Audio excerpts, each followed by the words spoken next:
प्रिय क्रांती मित्र हो, जय भीम, जय अशोक, जय संविधान, जय भारत. मित्रांनो, लातूर जिल्ह्यातील उदगीर मतदारसंघाचा माजी आमदार सुधाकर भालेराव, तसं या सुधाकर भालेरावला महाराष्ट्रामधलं कुत्र सुद्धा ओळखत नसेल.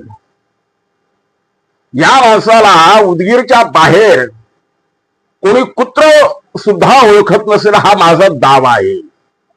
परंतु आजकाल हा माणूस चर्चेत आलाय. सुधाकर भालेराव चर्चेत आला तो महामानवाच्या नातवावर भुंकण्यामुळे. हा काहीतरी भुंकला आणि म्हणून मीडियानं त्याची दखल घेतली. अन्यथा या माणसाची दखल घ्यावी एवढी त्याची पात्रता नाही.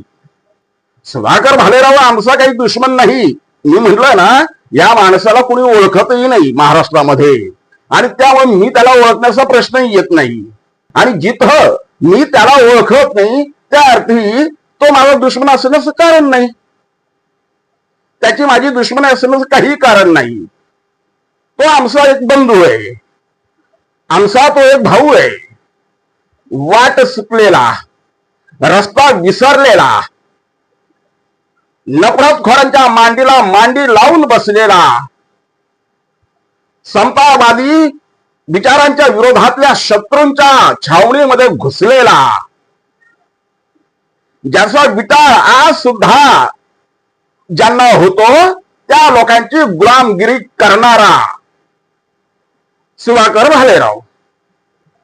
भले तो वाट सुटलाय, रस्ता सुटलाय, विरोधकांच्या छावणीत जाऊन बसलाय, गद्दारांच्या रांगेत उभा राहिला. ज्या बाबासाहेबांनी त्याच्या 17 पिढ्यांचं भलं केलं, त्या बाबासाहेबांची गद्दारी केली, तरी सुद्धा आम्ही त्याला आमचा भाऊ मानतो. याला कारण तो वाट सुटलाय. त्याच्या मेंदूमध्ये कोणीतरी काहीतरी भरवलंय. त्याचा बोलविता धनी वेगळा, तो बोलत नाही. सुधाकर भालेराव असं काही बोलण्याची हिंमत नाही. त्याला बोलविता धनी वेगळा आहे. सुधाकर भालेरावनं अगोदर काही आकलेचे तारे तोडले होते, आज पुन्हा तो आकलेचे तारे तोडताना दिसला. मित्रांनो, प्रज्ञा सूर्य, महाप्रज्ञा सूर्य, साक्षात डॉक्टर बाबासाहेब आंबेडकरांचे नातू असणारे, उच्च विद्याविभूषित सरसेनानी आनंदराज आंबेडकर यांनी अभ्यास करावा, त्यांना अभ्यासाची गरज आहे, असे मूर्खासारखी बडबड करणारा हा सुधाकर भालेराव. आणि म्हणून महाराष्ट्रामध्ये संतापाचं वातावरण आहे.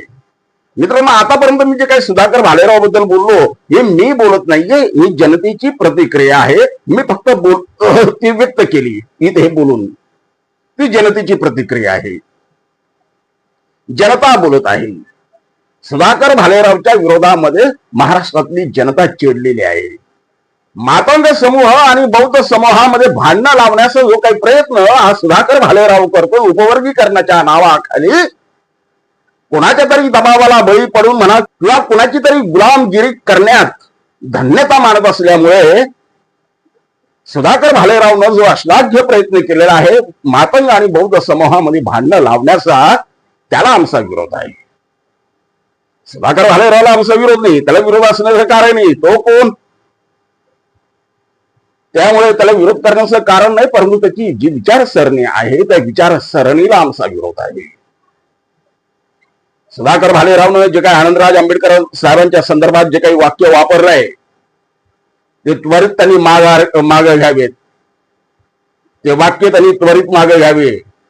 अन्यथा सुधाकर भालेरावला उदगीरच्या बाहेर सुद्धा आम्ही निघू देणार नाही, असा सज्जड दम इशारा भीम आर्मी संविधान रक्षक दलाने दिलेला आहे. भीम आर्मी संविधान रक्षक दलाचे प्रमुख, भीम आर्मी प्रमुख भाई प्रफुल्ल भाऊ शेंडे यांनी जाहीरपणे दम दिलाय. माफी माग, आनंदराज आंबेडकर साहेबांची माफी माग, अन्यथा तुला उदगीरच्या बाहेर आम्ही पडू देणार नाही. मित्रांनो, मी या व्हिडिओच्या माध्यमातून आपल्या भावना व्यक्त केल्या, या महाराष्ट्रातल्या जनतेच्या भावना व्यक्त केलेल्या आहे. माझ्या पदरचं मी काही टाकलेलं नाहीये. मी फक्त जनतेचा एक प्रतिनिधी म्हणून या ठिकाणी तुमच्या भावना व्यक्त केलेल्या आहे. मी या व्हिडिओच्या माध्यमातून सुधाकर भालेरावांना सुद्धा विनंती करेल, साहेबांची माफी मागा, आनंदराज आंबेडकर साहेबांची माफी मागा.